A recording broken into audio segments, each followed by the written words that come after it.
So, when it comes down to meat rabbits, I'm always going to be the first to suggest Californians and New Zealand whites. Those are going to be like your baseline meat rabbits because they are commercial meat rabbits. It's kind of like getting Cornish crosses with chickens. They are specifically bred to be the best meat producers possible in a commercial setting.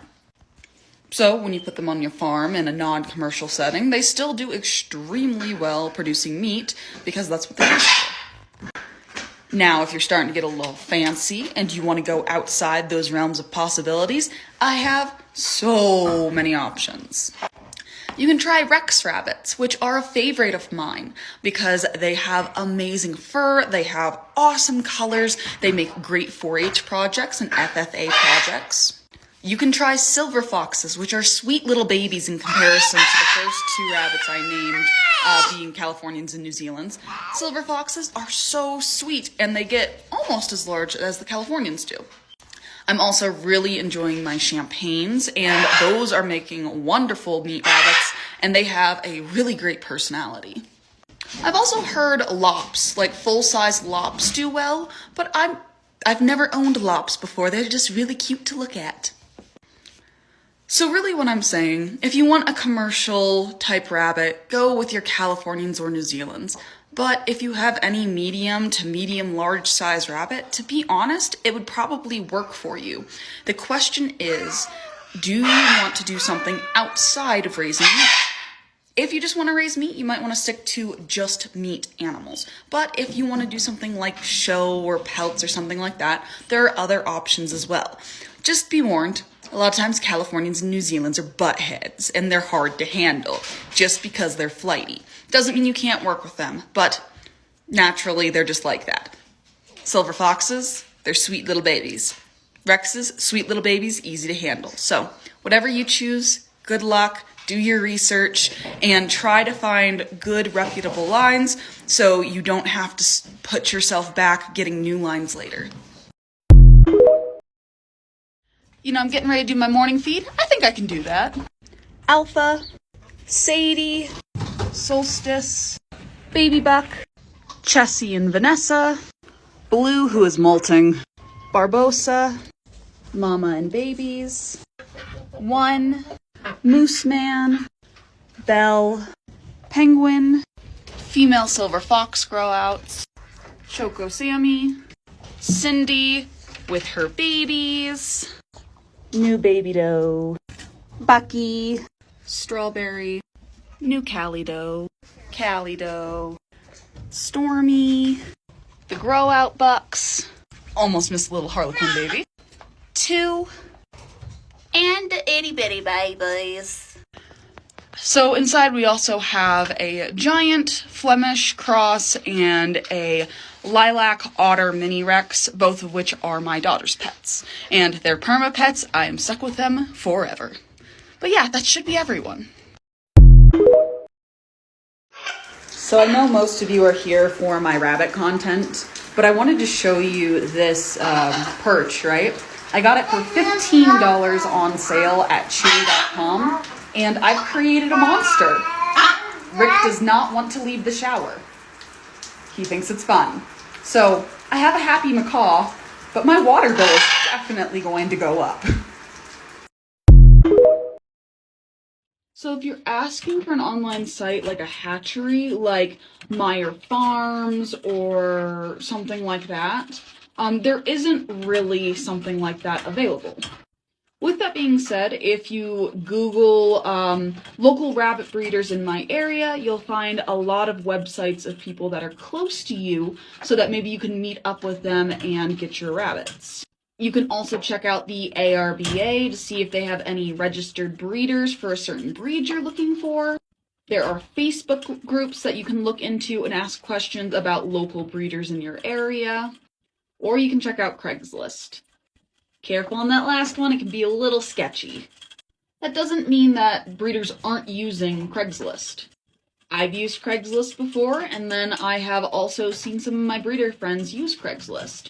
Sometimes it's just a good tool to get yourself out there, especially if you're in an older community that still wants to contribute themselves to sustainability but doesn't know how to use newer sites. And again, because there aren't sites like hatcheries, a lot of times you're going to have to provide your own transportation. Be that you're the one going to go pick the rabbit up, or you get on that good old transportation train. And if any of y'all are in the Facebook groups I am, then you definitely see those convoy trains where somebody's like, I'm picking up rabbits. Does anyone need rabbit transportation? Just apply for gas. So there are options, there are choices. Just look up your state laws and see if you are allowed to pass state lines or not with an animal in your cargo hold. And also keep in mind that when it comes to traveling, be willing to do so. My last stock that I got was a 2-hour drive one way. And then when I went to go pick up my Champagne des Argents and my Silver Foxes, it was a 6-hour drive one way. So be willing to travel for good stock if you have to. But if you're willing to get something local that might not quite be as good, it might take you a bit of time to breed your animals into the shape, the condition, and the breed standard that you want. So when it comes to picking my rabbits, I have a couple of things I do. For one, I always follow the standard of perfection and make sure that rabbit is within my standard. And that includes my meat animals because I do show them. Not only that, but if I'm picking a Californian up and it's over its prescribed weight of 10 pounds for a buck and 10.5 pounds for a female, it could cause some problems with my breeding program. For one, that female might have trouble getting pregnant because there's too much fat around her ovaries and uterus. Fat bucks are lazy bucks and have trouble with breeding sometimes. They get out of breath, they can only do 1 or 2 fall-offs, and it doesn't equate to successful breedings. I always look at my pedigrees when I pick up my animals just to make sure they're not too related. Having 1 or 2 animals that match in their pedigrees isn't a big deal. But if they're full siblings or half siblings, am I going to have problems with genetic diversity down the line if this is the case? And then finally, when I'm looking for my animals, I want complementing animals for each other. So for instance, right now I'm having a slight problem in my Mini Rex line where my shoulders are a tad too long. So if I'm picking up a new doe or a new buck to improve my breeding program, I want them to have short shoulders, and I want them to be as round as possible to complement the problems that I'm having to kind of balance them out. If you're already having problems with long shoulders, you're not going to pick up a long-shouldered animal to improve your program. In fact, that's going to make it worse. So that's kind of what I look at when I'm buying an animal. And again, that's because I show, but also because there are some practicalities to it. What's your bunny's name? Gigi. How old is he? 1. What color is he? Lilac. Round. Lilac otter. Lilac otter. Is he your best friend? Yes. Yeah. Is he a good boy? Yes. Is he your favorite bunny? Yes. Yeah. Do you have anything special you want to tell people about Gigi? He digs. He digs. Don't.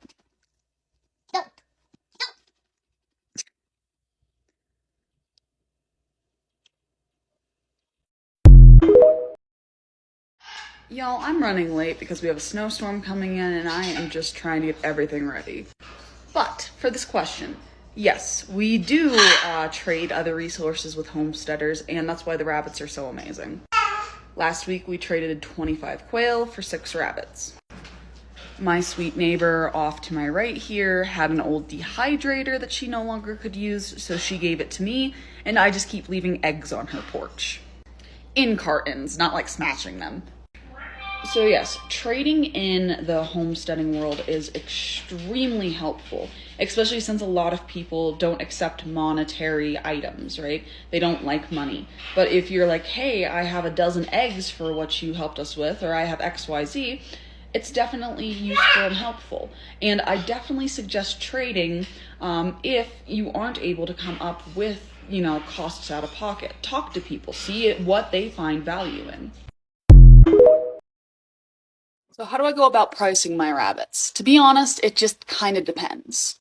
If we're talking basic stock, nothing like special about them, they don't have grand champions, they're not a proven pair, we're not adding discounts, then it's a little easier.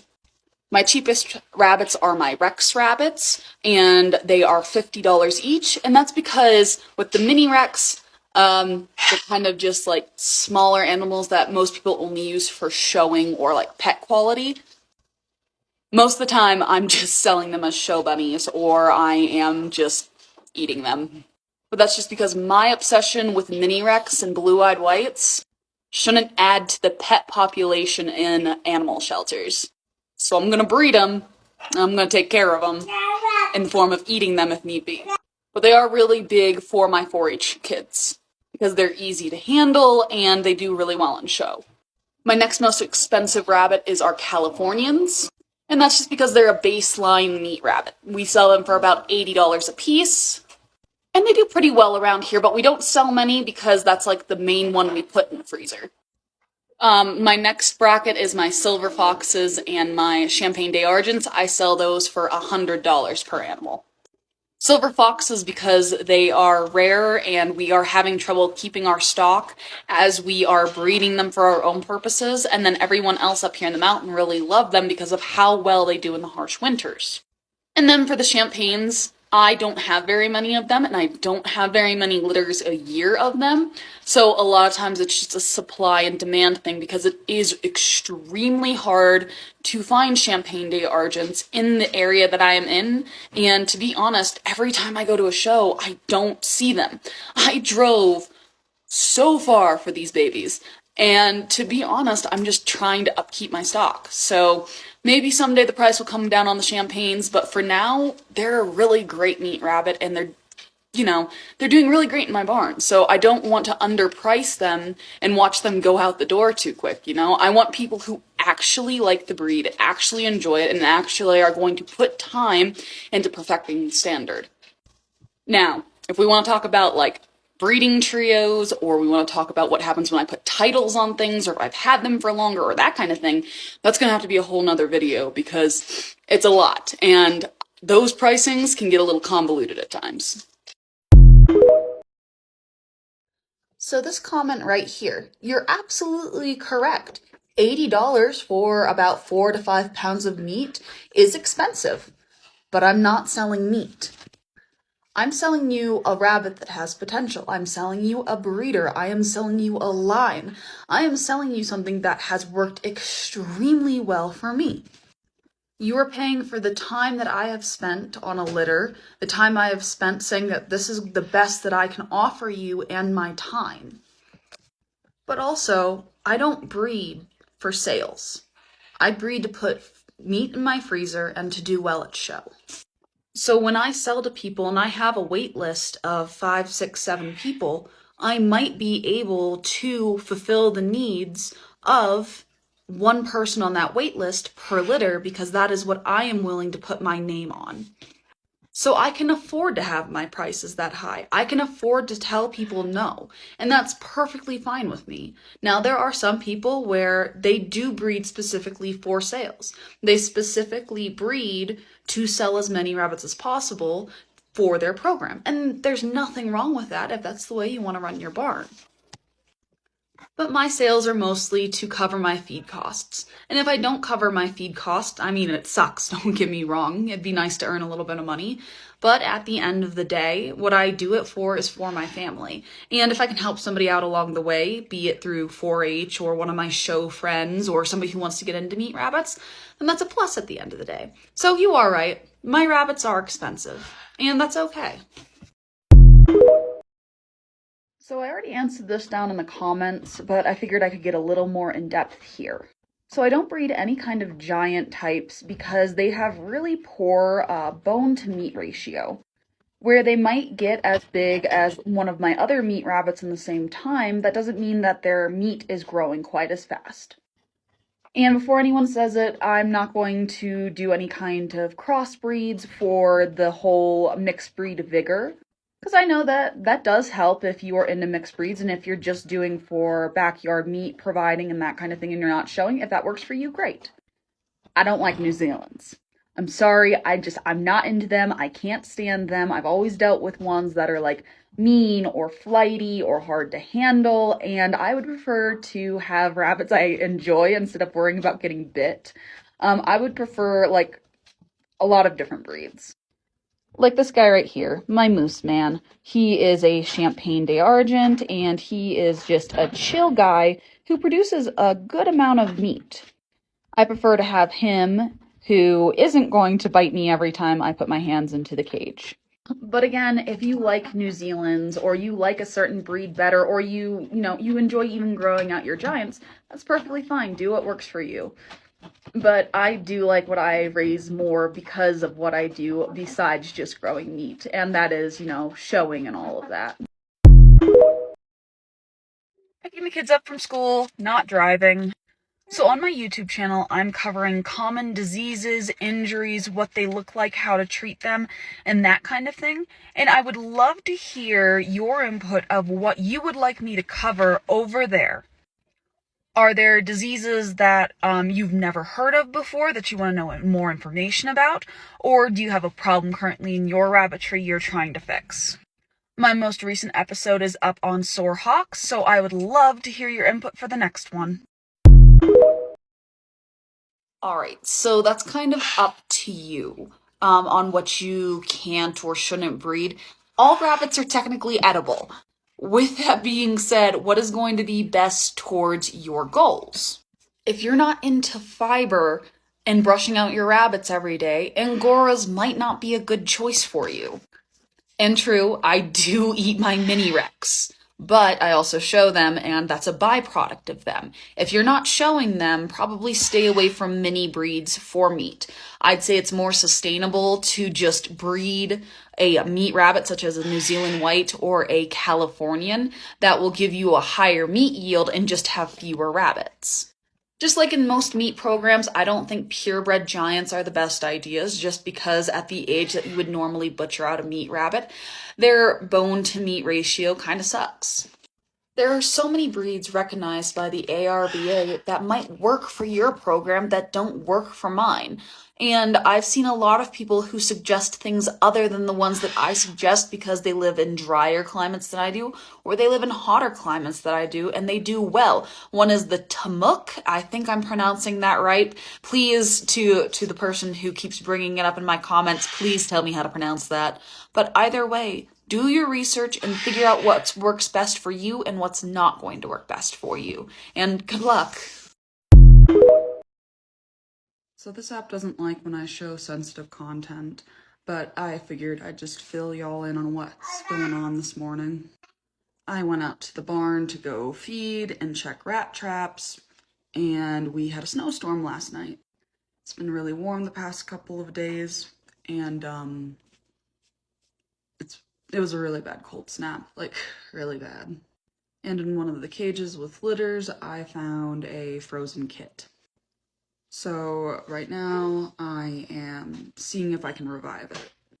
I have a video going up on my YouTube how to properly do this, like with video and photo and all of that, but again, this app doesn't like when I show those things.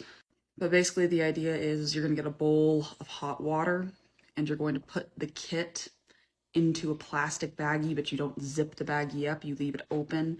And the idea is that the baggie makes it to where there's a barrier over the hot water so the kit doesn't get wet, but it warms it up. It's been in the water for about 5 minutes. It wasn't fully frozen, so I'm really hoping I got to it in time. There's no blood in the fingernails. But remember, a frozen kit is not truly gone until it's warm and dead, so you can raise rabbits a long time. This part always sucks. You get kind of used to butcher day. It's one of those things where it sucks, but you know it's coming. When things like this happen, it's more of a surprise, and you always ask yourself if there's something you could have done differently, and it sucks. But it's part of farm life, and you do what you can to do better next time and figure out ways to make this not happen again, and you just kind of try to move on.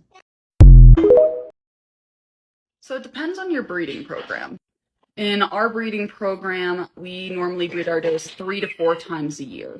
I find that breeding them at that range gives them enough time to kind of refresh and reset and be better mothers, as well as keep better condition. If we rebreed a doe, we'll do it between when her current kints are 4 and 8 weeks, normally closer to the 8-week range. Also, when you do a lighter breeding program, it makes your does last longer. The heavier your breeding program, the more you're going to wear your does out and the more often you have to replace them. So it just kind of depends. If I like a doe and what she's producing, I'll keep her up until she doesn't really produce anymore. So in my breeding program, they'll last 2, 3, 4 years, just depending on the line. Now, if I keep a doe to breeding age, most of the time that means I like the type enough to where I'm willing to try her having a litter. With that being said, if she doesn't produce what I like, I won't keep her. I might sell her into another program where it might benefit somebody else, or I might cull her out of the program. So for instance, my doe Blue, she just turned a year old and she's had 1 litter with me. She's expecting another litter next week. She produced a beautiful chocolate baby. Unfortunately, that baby was a buck. And I would really like to have a doe with that type and color to add to my breeding program. So I bred her again. With that being said, the last time she only had 4 kits and she lost 1. So if she doesn't produce this time either a larger litter or a litter that's more beneficial to me, I probably won't keep her.